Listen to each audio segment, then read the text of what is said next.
కేటీఆర్కు నోటీసులు మనకు తెలుసు. మరి ఏ రకంగా అయితే మరి సిట్ ఫోన్ ట్యాపింగ్ కేసులో ఏ రకంగా అయితే ముందుకు దూకుడు చూపిస్తుందో ఆ దూకుడు కంటిన్యూ అయితే చేస్తుంది. 2 రోజుల క్రితమే మరి హరీష్ రావుని సిట్ విచారణకు కోరింది.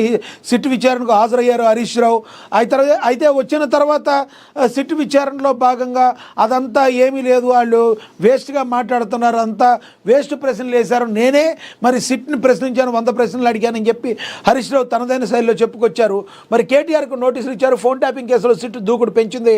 మరి సంచలనం సృష్టించిన ఫోన్ ట్యాపింగ్ కేసు విచారణ వేగవంతం చేసిన ప్రత్యేకత దర్యాప్తు బృందం తాజాగా బీఆర్ఎస్ వర్కింగ్ ప్రెసిడెంట్ కేటీఆర్కు నోటీసులు జారీ చేసింది. శుక్రవారం ఉదయం 11 గంటలకు తమ ఎదుట హాజరు కావాలని నోటీసుల్లో పేర్కొన్నారు. అదేవిధంగా నందినగర్లోని కేటీఆర్ నివాసంలో ఈ నోటీసులు అందించారు. జూబ్లీహిల్స్లో ఏసీపీ ఆఫీసులో కేటీఆర్ను ప్రశ్నించనున్నారు. గత బీఆర్ఎస్ ప్రభుత్వ హయాంలో రాజకీయ ప్రత్యర్థులు, వ్యాపారవేత్తలు, జడ్జీల ఫోన్లను అక్రమంగా ట్యాప్ చేశారనే ఆరోపణలపై ఈ దర్యాప్తు కొనసాగుతుంది. జనవరి 20న జూబ్లీహిల్స్ పోలీస్ స్టేషన్లో జరిగిన విచారణలో హరీష్ రావును సుమారుగా 78 గంటల పాటు సిట్ అధికారులు ప్రశ్నించారు. దానికి సమాధానం ఆయన కూడా ఇచ్చారు. ఈ సందర్భంగా సిట్ అధికారులు అడిగిన ప్రశ్నల్లో పసలేదని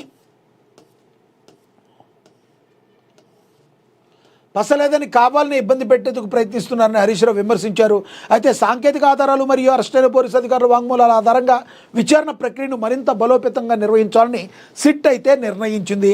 సజ్జనార్ నేతృత్వంలోని సిట్ సమగ్ర విచారణ గతంలో ఇది ఒక లొట్ట పీసు కేసు అని కూడా మాట్లాడిన కేటీఆర్ మరి ఈ రోజున ఏ రకంగా మరి సిట్ ప్రశ్నించబోతుంది అని ఎటువంటి సమాధానాలు చెప్తున్నారు, తర్వాత కేటీఆర్ తర్వాత మరి ఎవరిని ప్రశ్నిస్తారు, కేసీఆర్ను కూడా ప్రశ్నించే అవకాశం ఉందా, కేసీఆర్కి కూడా మరి సిట్ మరి నోటీసులు ఇస్తుందా అనేది కూడా వేచి చూడాల్సిన పరిస్థితి. ఈరోజైతే ప్రస్తుతం ఈ కేసులో మాజీ SBI chief Prabhakar Rao, DSP Praneeth రావు లాంటి వారు ప్రధాన నిందితులుగా ఉన్నారు. వీరు విచారణలో వెలుగు చూసిన విషయాల ఆధారంగానే రాజకీయ నేతలకు నోటీసులు ఇస్తున్నట్టుగా తెలుస్తుంది. వచ్చే రోజుల్లో ఈ విచారణ ఎటు దారి తీస్తుందో, ఎవరికి కొత్త నోటీసులు అందుతాయో, ఇది ఇప్పుడు తెలంగాణ రాజకీయాల్లో అత్యంత ఆసక్తికరమైన అంశంగా మారింది. కేసును సజ్జనార్ నేతృత్వంలో సిట్ తీసుకున్నప్పటి నుండి మరింత దూకుడుగా విచారణ అయితే కొనసాగుతున్నారు. పెన్నుతో రాసిన పేర్లే చిట్టి ఆధారంగా ట్యాపింగ్లు చేయగా ఆ చిట్టీలు ఎవరిచ్చారన్న కోణంలో ఇప్పుడు విచారణ జరుగుతున్నట్లుగా తెలుస్తుంది. ట్యాపింగ్పై కవిత సంచలన ఆరోపణలు చేయగా త్వరలో కవితను, జోగినపల్లి సంతోషంలో కూడా సిట్ పిలిచే అవకాశాలు ఉన్నట్లుగా తెలుస్తుంది. లొట్టపీసు కేసుగా లైట్ తీసుకుంటున్న కేటీఆర్ అని కూడా మరి ప్రచురించారు. కేటీఆర్ ఫోన్ ట్యాపింగ్ కేసును ఒక లొట్టపీసు కేసుగా కొట్టిపారేస్తున్నారు. రాష్ట్రంలో కాంగ్రెస్ ప్రభుత్వం ఇచ్చిన హామీలను నెరవేర్చడంలో విఫలమైందని, ప్రజల్లో వ్యక్తమవుతున్న వ్యతిరేకతను పక్కదారి పట్టించేందుకే ఈ పాత కేసును మళ్లీ తోడుతున్నారని ఆయన విమర్శించారు. ముఖ్యంగా నైనీ కోల్ బ్లాక్ వంటి భారీ కుంభకోణాలను బీఆర్ఎస్ ఎండగడుతున్న తరుణంలో తమను డిఫెన్స్లో పడేయడానికి ప్రభుత్వం ఈ డైవర్షన్ పాలిటిక్స్ చేస్తుందని మరి కేటీఆర్ అయితే ఆరోపించారు. ఎవరు ఏం పాలిటిక్స్ చేస్తారనేది ప్రజలు కూడా గమనిస్తూ ఉన్నారు. కేటీఆర్ గారు నైనీ బ్లాక్లో నిజంగా జరుగుంటే దాని గురించి కూడా సంబంధిత అధికారులు చూసుకుంటారు, చట్టం తరపుతాను చేసుకుపోతుంది.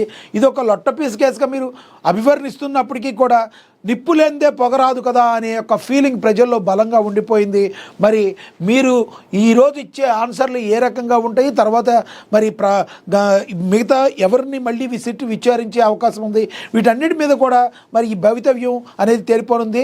తెలంగాణ రాష్ట్ర మొత్తాన్ని కూడా ఈ ఫోన్ ట్యాపింగ్ కేసు ఊపేసింది. ఆ మాటకు వస్తే భారతదేశం మొత్తం మీద కూడా ఈ ఫోన్ ట్యాపింగ్ కేసు అనేది చాలా హార్డ్గా నడుస్తున్న పరిస్థితి. మరి చూద్దాం ఈరోజు ఏ రకంగా కేటీఆర్ మాట్లాడతారు దాని గురించి అనేది మనం చూద్దాం. ఇక తెలుగువారి గుండెల్లో చిరస్థాయిగా నిలిచే గొల్ల రామవ్వ ఈ నెల 25 నుంచి ఈటీవీ విన్లోని తాళూరి రామేశ్వర టైటిల్ పాత్ర పోషించిన గొల్ల రామవ్వ తెలుగువారి గుండెల్లో చిరస్థాయిగా నిలిచిపోయారు. ఈ చిత్ర టైలర్ ఆవిష్కరణ వేడుకల్లో పాల్గొన్న ముఖ్య అతిథులు పేర్కొన్నారు. స్వర్గీయ భారత ప్రధాని పివి నరసింహారావు రాసిన తెలంగాణ సాయుధ పోరాట గాథకు దృశ్య రూపంగా ముళ్లపూడి వరా దర్శకత్వంలో తెరకెక్కిన ఈ రోమాంచిత వీరగాథను dreams works productions dream creations పతాకంపై రామ్ విశ్వాస్ వర్క్ను రాఘవేంద్ర వర్మ సంయుక్తంగా నిర్మించారని కూడా ప్రచురించారు. రామవ్వ లైఫ్ ఆధారంగా దీన్ని తీసుకున్నారని కూడా మరి ప్రచురించారు.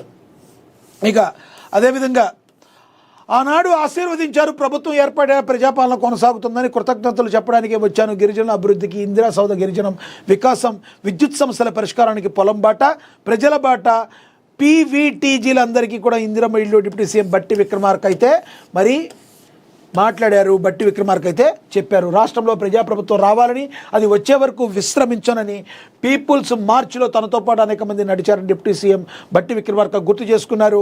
రాష్ట్రంలో కాంగ్రెస్ ప్రభుత్వం అధికారంలోకి వస్తుంది, అధికారంలోకి రాగానే మళ్ళీ రావాలని మీరంతా దీవించి పంపారన్నారు. మీరంతా కోరుకున్నట్టే కాంగ్రెస్ ప్రభుత్వం అధికారంలోకి వచ్చిందని, మీ సమస్యలు తీరుస్తుందన్నారు.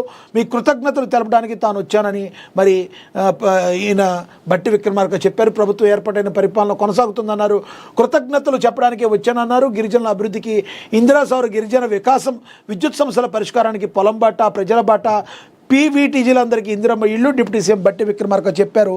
మరి రాష్ట్ర ప్రభుత్వం ఏదైతే ఉందో, మేము ఏవైతే హామీలు ఇచ్చామో, మీరు మా మీద పెట్టుకున్న నమ్మకాన్ని మేము వమ్ము చేయకుండా మీకోసం మేము పనిచేస్తున్నామని బట్టి విక్రమార్క మరొక్కసారి పునరుద్ఘాటించడం అయితే జరిగింది.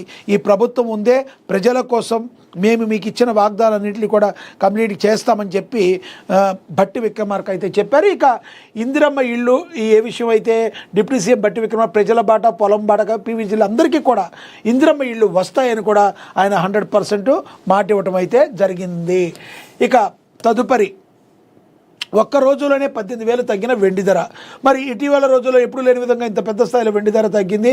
చైనా, యూరోప్ వంటి ప్రధాన దేశాల్లో పరిశ్రమ డిమాండ్ తగ్గడం కూడా వెండి ధరపై ప్రభావం చూపిందని తెలుస్తుంది. వెండి ఎక్కువగా పరిశ్రమలో వినియోగం కావడం వల్ల గ్లోబల్ మాంద్య భయాలు పెరిగినప్పుడు దీని ధరలు త్వరగా పడిపోతుంటాయి. ప్రస్తుతం అంతర్జాతీయంగా ఆర్థిక అనిశ్చితి కొనసాగుతుండడంతో పెట్టుబడిదారులు వెండి నుంచి కొంత వెనక్కి తగ్గినట్లు మార్కెట్ వర్గాలు అయితే చెప్తున్నాయి. మొన్నటి వరకు బంగారం, వెండి కూడా విపరీతంగా పెరిగిన పరిస్థితి, కానీ ఈ రోజున వెండి తగ్గిన పరిస్థితిని కూడా మనమైతే గమనించవచ్చు. ఇక తదుపరి స్పోర్ట్స్ పవర్ హౌస్గా భారత్, ఇదే ప్రధాని విజన్. క్రికెట్ ఆడి సంపత్ ఖేల్ మహోత్సవ్ను ప్రారంభించిన గవర్నర్ జిష్ణుదేవ్ వర్మ క్రీడా రంగంలో భారత్ ప్రపంచ స్థాయిలో రాణించాలని మరి కిషన్ రెడ్డి అయితే చెప్పారని కూడా ప్రచురించారు. ఇక నియోజకవర్గ వ్యాప్తంగా డ్వాక్రా మహిళల భవనాలకు త్వరలో శంకుస్థాపన. దాదాపు 7 కోట్ల రూపాయలతో నియోజకవర్గంలోని పలు గ్రామాల్లో భవనాల నిర్మాణం. భవనాలకు త్వరలో శంకుస్థాపన చేసి ఏప్రిల్, మే నెలలో అందుబాటులోకి భవనాలు వస్తాయి. మహిళలు ఆర్థికంగా అభివృద్ధి సాధించాలన్నదే మా ప్రభుత్వం యొక్క ముఖ్య ఉద్దేశమని మీడియా సమావేశం నిర్వహించారు ఎమ్మెల్యే వీర్లపల్లి శంకర్ అని కూడా ప్రచురించడం అయితే జరిగింది. ఇక సీఎం రేవంత్తో లోకేష్ భేటీ.